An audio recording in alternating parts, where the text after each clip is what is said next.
The nonprofit MBA purpose is to provide new business insights and fresh creative ideas for executive directors and their teams that will help them improve their organization.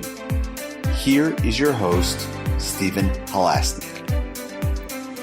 Welcome, everyone. My name is Stephen Halasnik, and for those of you who don't know me, I am the co-founder of Financing Solutions, and for the past since 2012, Financing Solutions has been the largest provider of lines of credit for nonprofits in the United States. It's a great product. It's very well liked. We have a 5-star rating from the customers on Google reviews, and it's just very helpful for ups and downs in cash flow. If you're interested in learning more about it for your organization, please visit our website at nonprofitmbapodcast.com. Today, I am very excited to be speaking with Joe Stone from Balance Institute. Joe Stone is a former corporate executive turned entrepreneur and founder of the Balance Institute. After burnout led her to the hospital, Joe rebuilt her life by rebuilding or redefining success on her own terms. She now helps ambitious women overcome burnout, rewire subconscious patterns, and create meaningful balance lives. Joe, welcome to today's Nonprofit MBA podcast. Thanks for having me. So there has always been a lot of documentation, a lot of articles written about the turnover that occurs in nonprofits, especially at the executive director level.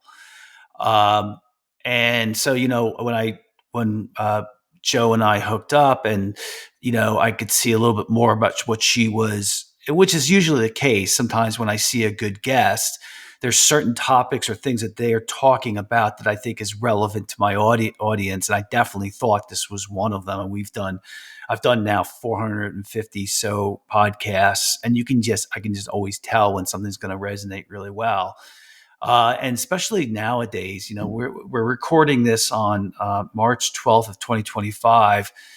And, the craziness that's going on in Washington right now is just hard for nonprofits to deal with. Joe, it's funny. I was listening to the now outgoing Prime Minister from Canada, and they asked him if he'd been in that position for 10 years, Justin Trudeau. And they asked him if this recent tax that the administration wants to put on his country is hard on him. And he goes, well, I've dealt with COVID, I've dealt with wars, I've dealt with all these other things, just par for the course.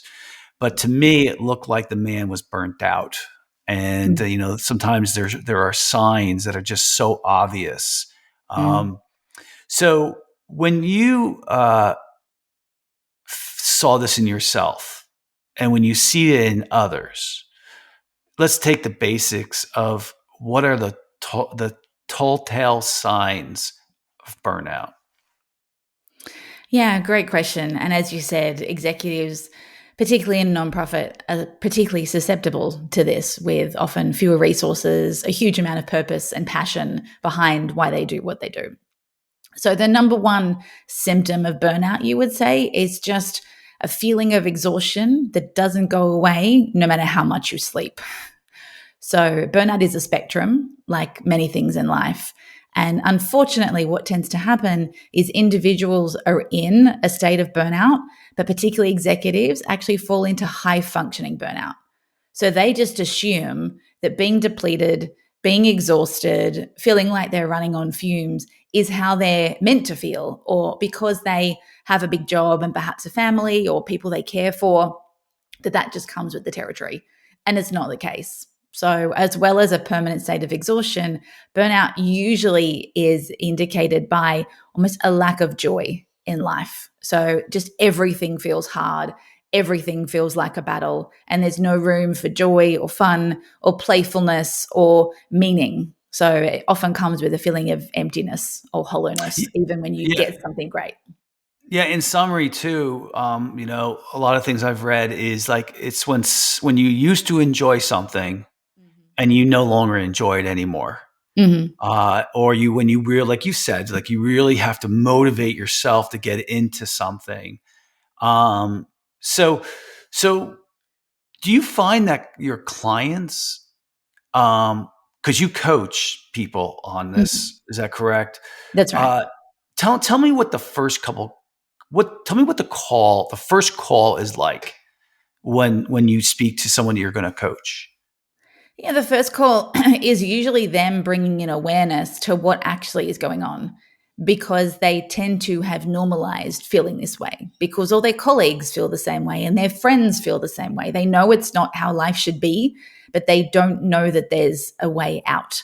So it usually starts with them starting to see the symptoms of what is really going on behind the burnout. So, as you mentioned, that lack of joy, the lack of fulfillment, and then before we can make a change, they need to see how it's impacting all areas of their life. Whether it's, it's damaging my relationships with whether it's with partners, with children. And often it's just, most people, particularly in this sector, love what they do. They love their cause. And when they start losing passion for that, they start wondering what's it all for? Like, why am I busting my gut? Why am I pushing myself so hard when is this really worth it? Is this it?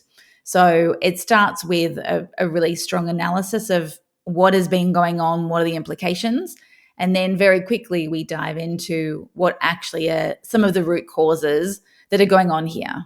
And while often people will say, well, it's work, it's lack of resources, it's, my board, it's my whatever.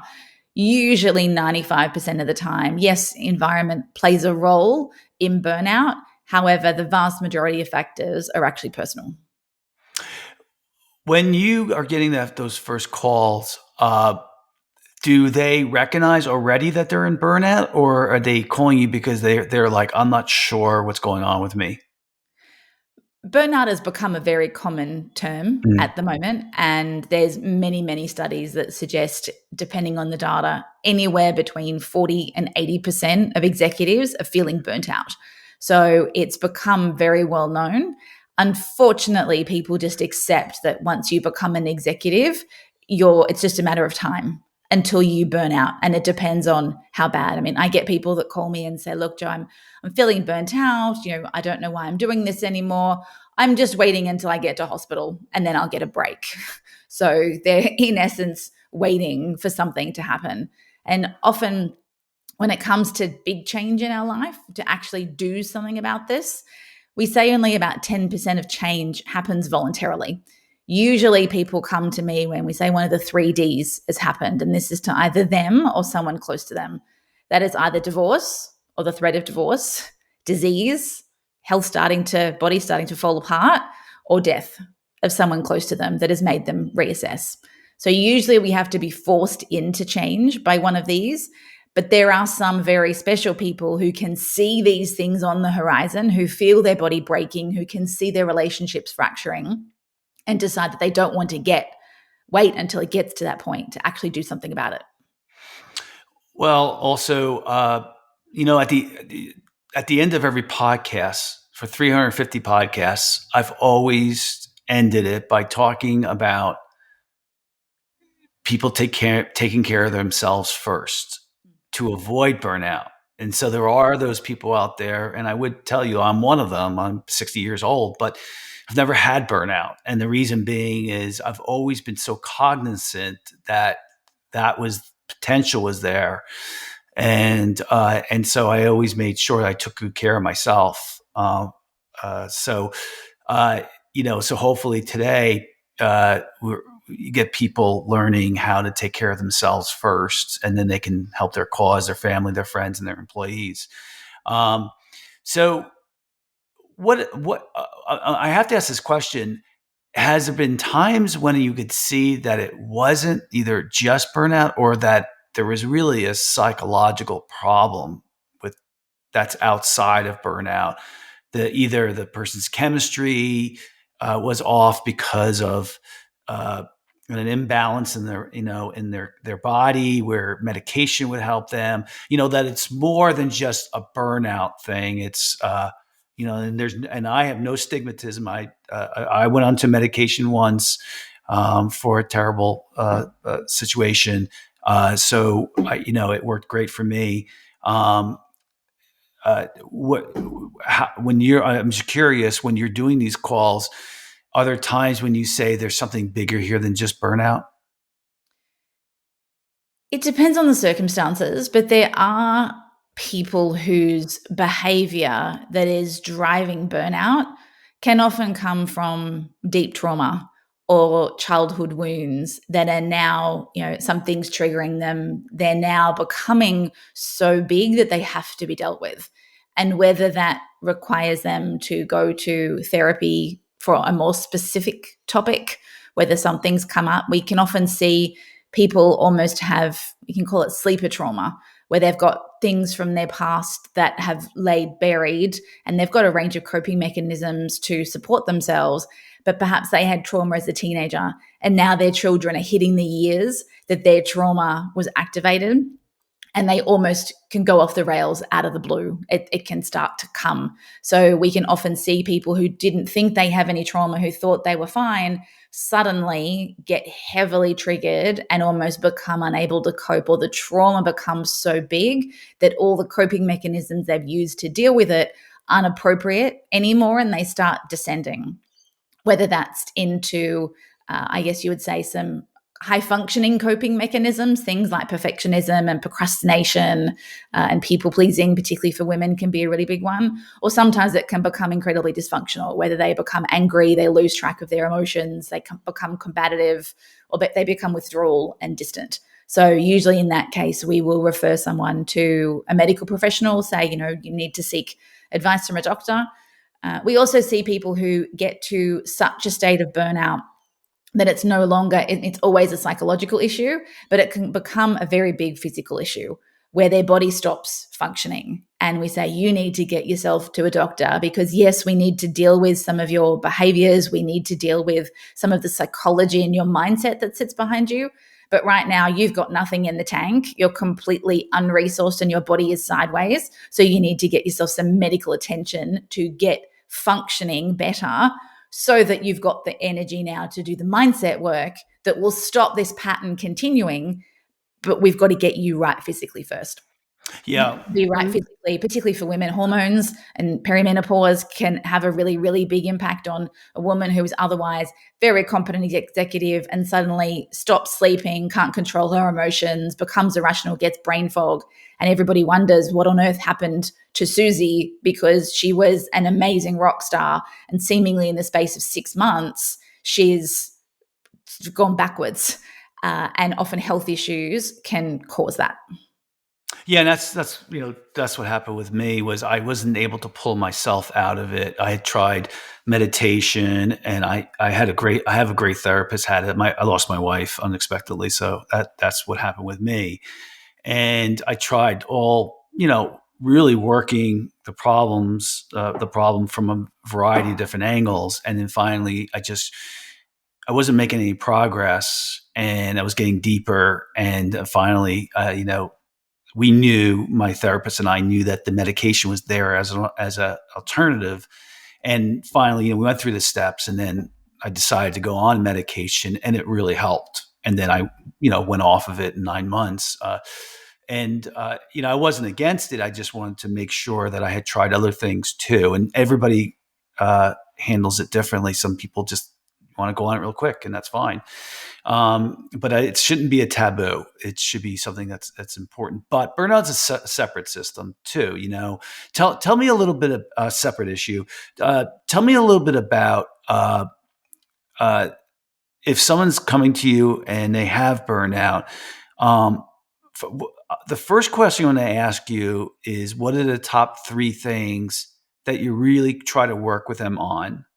And then the next thing when I ask you is, how can you avoid getting in burnout in the first place? So let's work on that first question first. Yeah. So the top three things they need to do when they're Yes. starting to When they're slide, in burnout. when they're in burnout. Yeah. Yep. So the first thing that people need to do is to understand a lot of the conditioning that has got them here in the first place. By conditioning, I mean childhood things often that are gendered, whereas that can have a huge impact in how you show up. And these are beliefs that you don't realize have been put in there, whether it's women being raised to be good girls and to not step into conflict, not rock the boat, take care of everybody else because that's what makes a good girl. Often this is all childhood conditioning that came from our family of origin story. So unpacking that and realizing, you know what, maybe I don't always have to be a helpful person who does everything for everyone and says yes all the time. Oh, maybe that's not really who I am. So these identities are crafted hugely influenced by our environment and by our gender. And so unpacking that helps particularly women and even men who are brought up to be the provider and they can't show emotions and they have to be tough. We've got to peel all those layers back so that we can start to see who actually is the real person here. What is the truth of who they are? Because until we rediscover who somebody actually is beyond the conditioning, beyond the coping mechanisms, it becomes really difficult for them to actually get out of burnout. Because burnout often is spending a huge amount of energy being someone that you're not. So those burnout behaviors such as, high workloads, being the workhorse, saying yes to everything, they are a lot of the gendered patterns that make people slide into burnout. So first step would be understanding the conditioning that has been playing in your life. That can be, I said, gendered, cultural, relational. There's a whole range of conditioning layers that we have to pull back. Once we've done that and started to see, okay, what is you versus what were you given or what have you inherited from your environment, the next step is to really unpack what are the beliefs they have about themselves. Because I have an equation that really helps people understand the role of their mindset. And that is that our thoughts drive our feelings, which gets us our behavior and then delivers our results. So when our thoughts are that, I have to say yes to everything, well, then we're going to feel obligated to do everything. We'll swim in resentment. It then means that our behavior is we take on more than we can cope, take on more than we can handle. We feel, pressured to say yes. And of course, then we can slide into burnout. So rather than people think they have to adjust their behavior, well, I just need to learn to say no, or to your point, I need to meditate more. Actually, there's no way that you're going to be able to change your behavior unless you get a handle on the emotions that are dictating your behavior. And the way we need to get a handle on your emotions is to really understand your thoughts and your mindset. We have between 70 and 90,000 thoughts every day. The vast majority are negative and the vast majority are repetitive. So it's by understanding the thoughts that drive the I'm not smart enough, I didn't go to college, I'm not as good as so-and-so, the constant comparison that we live with. We've got to really understand what those patterns are. Most of them are subconscious. We've got to bring them into the light. And by being able to see those thoughts, we can then map out that equation and go, okay, well, it's no wonder that you're saying yes to everything, or it's no wonder that you are, constantly overloaded, because you have a belief that being busy is important. So you don't know how not to be busy. You don't know how to rest, because in your mind, if you're resting, you're not busy and therefore you're not important. So until we shift that belief, you will never start taking care of yourself, because it goes against everything that you believe. So that would be part 2. Does that make sense? Mm-hmm. It does. Perfect. Yeah. And then the third part is now saying, okay, well, with a release of the conditioning and then a better understanding of the mindset that's driving you, now it's about building new beliefs. So I take my clients through a process rather than trying to play whack-a-mole with all their different behaviors that they don't want, that aren't serving them. We build and cultivate new beliefs. Then we help them understand more about what are the feelings and how do they better control them. Most people are hijacked by their emotions, whether they realize it or not. So helping them create, as an example, new rules for being confident. Many people have a rule, particularly executives, that, I will be confident when I'm the smartest person in the room, when I'm on top of everything, when I'm in control of everything, then I'll be confident. And the moment something gets thrown my way, the Canadian Prime Minister example, they can lose it and then they go into all these coping mechanisms. So new beliefs, new rules for their emotions so that they can better access empowering ones. They can unlock joy again. They can unlock the reason why they're here. And then we start to get different behaviors, which we get to reinforce. And then, of course, we get different results. So that's one of the, I guess you'd say, the 3 ways that I have found most effective, rather than just, yes, people can meditate. Yes, they can do breath work. That's wonderful. But if their brain is still telling them, you have to earn your rest, you have to earn your rest, well, they're not going to be very good at taking care of themselves, and then more susceptible to burnout. Yeah, I agree with you. As a practicing Buddhist, which I am, I would tell you that meditation does help you recognize your feelings Yeah. a little better. It also, I find it slows things down a little bit so that you can process things a little bit better. So practicing meditation or praying, but that is a little different, but those things can help you. Um, the I would echo what you're saying, though, as someone who has had many different women work for me. Um, I and I always find women to be better employees than men. There are a variety of different reasons, uh, but I have seen a lot of times women who are trying to do everything. They're trying to be perfect at everything. They're Mhm. trying to do too much. Um, and it just really they beat themselves up so much. Yeah. And it's just as you were talking, I was thinking, well, why do women do that? And men, what do men do? They don't. What do men not do? And then, just quickly in my mind, it is, I think men don't take, and listen, and this is very stereotypical because actually in my marriage, I did a lot of the work at home. So but I think that, men don't do as much work and women do a lot of the work, the child rearing, I think really where I really see burnout happening a lot is when women work a full-time job and then trying to be a mother at home, and that the guilt that they have that they're doing that really affects their psyche, and they feel like they're not good at either one of those 2 things, and their marriage too. So I mean, you throw all those things in it. So I'm echoing what you're saying perfectly. Now, the 3 things that you would advise people, if they say, well, you know what, I agree, or I've had an inkling of a burnout, that I might be in a burnout scenario. What are the 3 things that you do to avoid getting into that situation? Yeah, great question. The first one is, it's the old learn to put your own oxygen mask on first. I know you said at the start, you've avoided burnout because you've taken care of yourself. But what I find, particularly for busy executives, as you mentioned, who are also parents and are juggling relationships, is we have this idea of, I call it pink washed self care, where it's about the bubble baths and the half day at the day spa. And women turn around and say, I don't have time for that. I don't have time for, to meditate for an hour. I don't have time for all these things. So I teach people they need to, particularly executives, they need to microdose their self care. Hmm. By that, I mean, how do you find self care in 3-minute increments? Whether it's, rather than rushing around the kitchen while everyone's having breakfast, can you just sit down and eat your breakfast? Can you stop and look out the window while you're having your cup of tea or your morning coffee?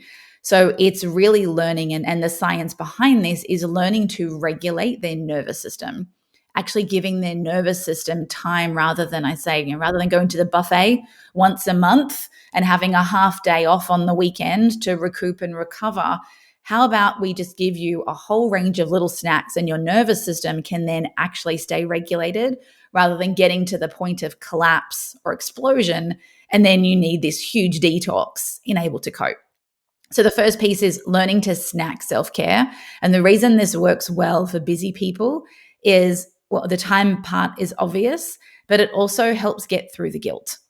You mentioned, a lot of women, particularly mums, mum guilt. I joke that when you have a child, they put the child on your chest, and shortly after that comes a giant backpack of guilt that they just plonk on you exactly the same time. It's like, welcome, you're a mom. You're doing everything wrong.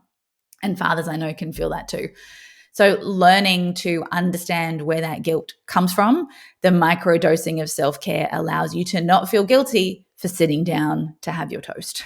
So that's the first step, is really understanding how that works.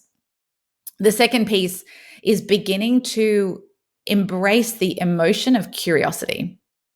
You mentioned many women are highly self-critical, and if you have seen them being perfectionists, you have no idea what they're doing to themselves on the inside. They feel like they're failing everywhere. They feel like they're split in a million different pieces. Learning to be curious and compassionate instead of critical can be a game-changing mindset shift. So when you do something, rather than saying, oh, why did I say that? Or, oh my gosh, that was the wrong thing to say, even to ask yourself the question, wonder why I used that word, or wonder why I left that to the last minute. So getting yourself out of that default mode of criticism and learning to give yourself grace and learning that you are doing the best that you can. No one sets out to be a bad parent intentionally. No one intends to perform badly in a meeting or to say the wrong thing. So when you can honor the intention behind it and use kinder language to yourself, that can go a long way together when you microdose your self-care to actually start to soften the criticism, and then allows things like meditation or other tools to finally start working. So snack size your self-care and really get into curiosity and compassion. And then the last piece is many women outsource permission. And this comes from their childhood. So women are heavily reliant often, and I've seen men do this too, on external validation, constantly asking for feedback, asking, for husbands or partners' permission to do something, asking for their board's permission to do something, collaborating extensively. Instead, when women turn around and say, you know what, I'm going to ask myself for permission and no longer seek it from others, everything changes. That can be permission to take care of themselves, permission to, say yes, permission to say no to something that no longer serves them.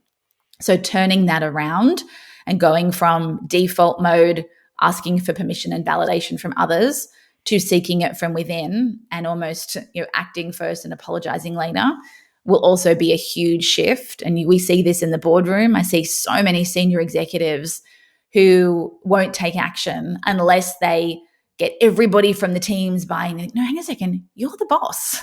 Make a call, back yourself, and just go ahead and do the thing. But again, the perfectionist is terrified. So they allay that terror by getting everybody else to agree with them to give them the courage to move forward.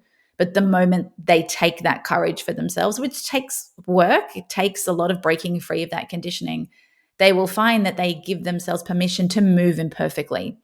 And they're smart, they're capable. If more information comes to light that you need to reverse a decision that you made yesterday, well, again, you speak kindly to yourself, you take care of yourself in the process, and now you're in a position to make a new decision with information that you now have at the time without turning yourself in knots.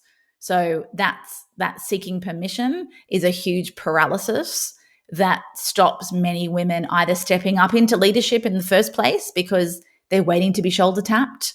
They're not going to put themselves forward for the job. We see this all the time in stats around women. Men will go for the job when they've got 25% of the skills. Women, it's typically 85% because they won't give themselves permission to not be perfect. Yeah, I don't know if I agree with the 85% and 25%, but I think the concept is there in that men may not have the skills, but they'll fake it till they make it, and women will not say they have this. They'll say they don't have the skills. So, but going back to, I was just thinking back about, and I know why I've done a good job of not having burnout. And the thing is I think every day I typically am thinking about what do I need to do for myself to keep myself sane each day. And for me, it's exercise. So I have to take an hour out every day for exercise. And so the way it used to be with my wife was I would come home from work, I would take the kids, and she would go exercise for an hour because she needed that. And then after she was done, she'd come home and then I would get my hour. Or what a lot of times what would happen is the night before I would just say, okay, what time tomorrow can I exercise? It might be during lunch, or I have a busy day.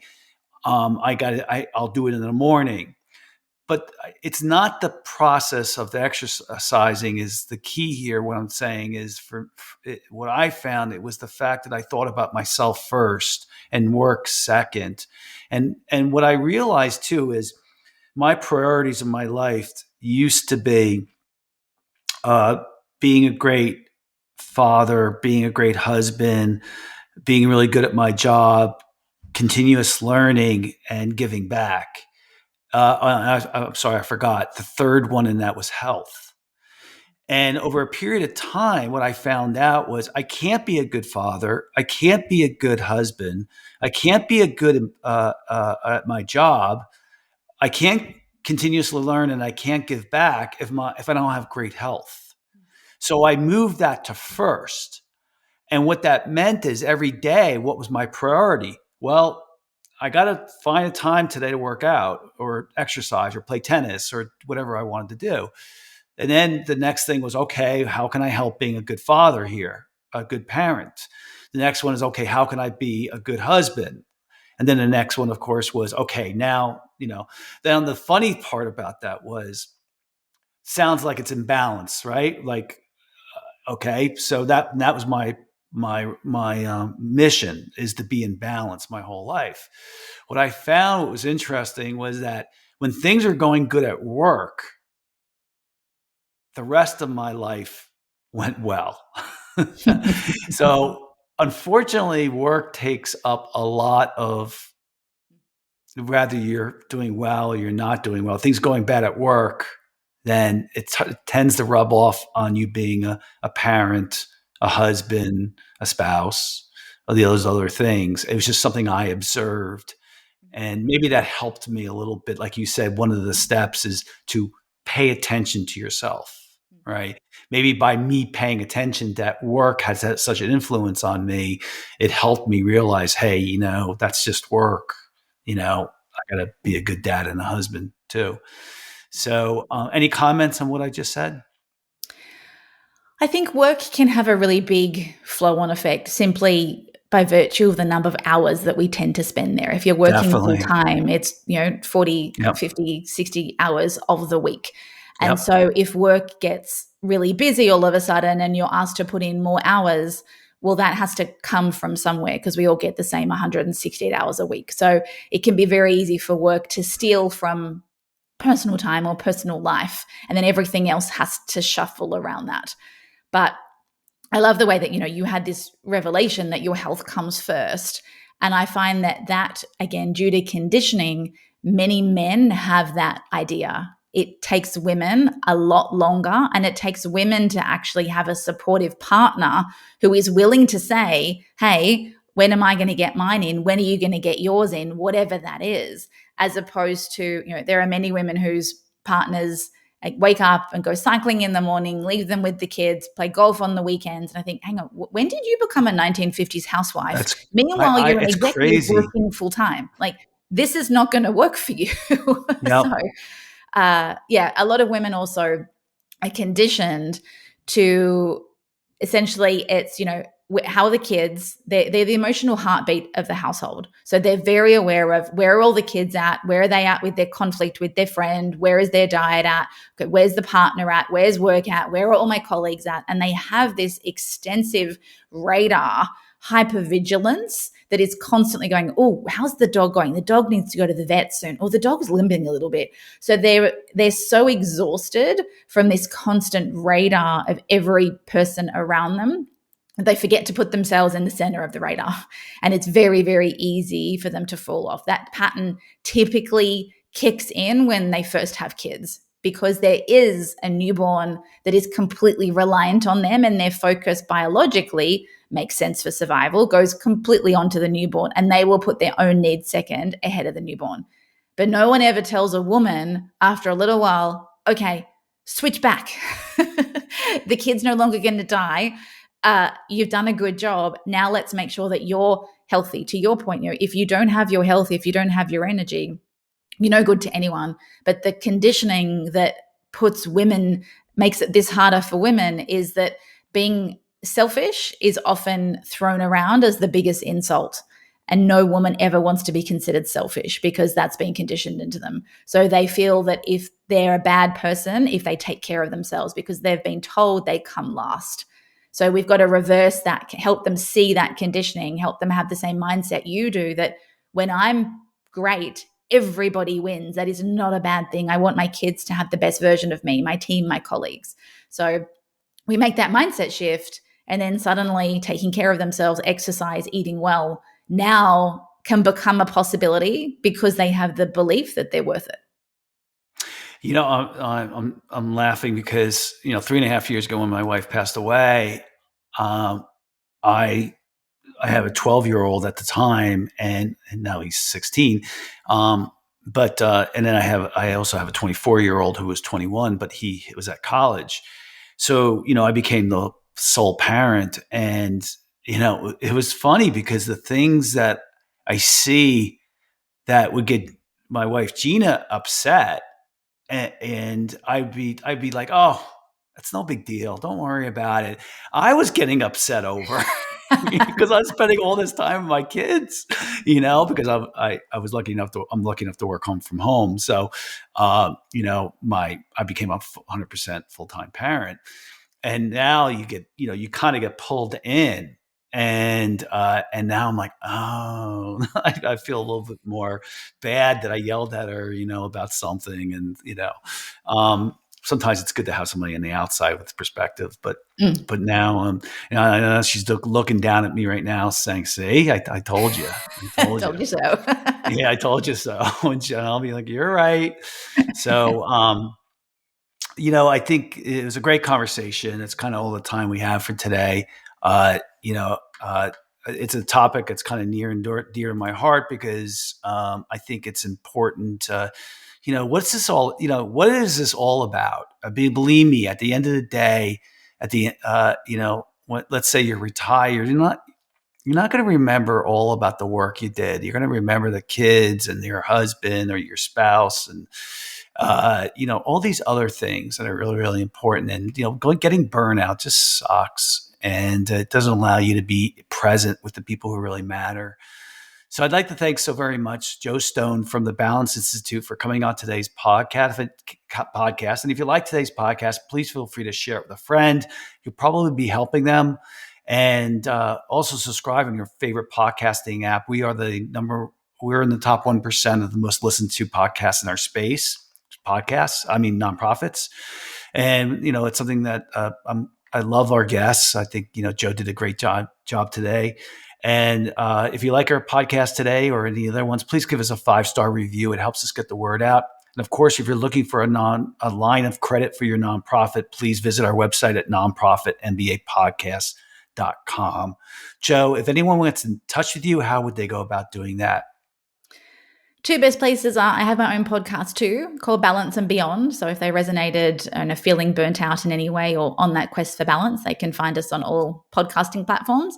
And also our website is balanceinstitute.com. So that's where they'll find details of how we help people and what we do. Joe, thanks for coming on today. Thanks for having me. So last word, and that is, I just want to tell everyone who's listening today is, the takeaway that I think you should think about today is really thinking about yourself first. That only takes a minute. Okay. But think about yourself first. What do you need to do that day or the next day to help yourself be, energetic and all these things that we've talked about today. I'm sure if you just take a second while you're having your coffee and think, what do I need to do today that I love, fit it into your schedule, I think that'll really help you deal with the eventual burnout that happens to so many people. Other than that, I want to wish everybody a great day. And thank you for listening to the Nonprofit MBA podcast. See ya.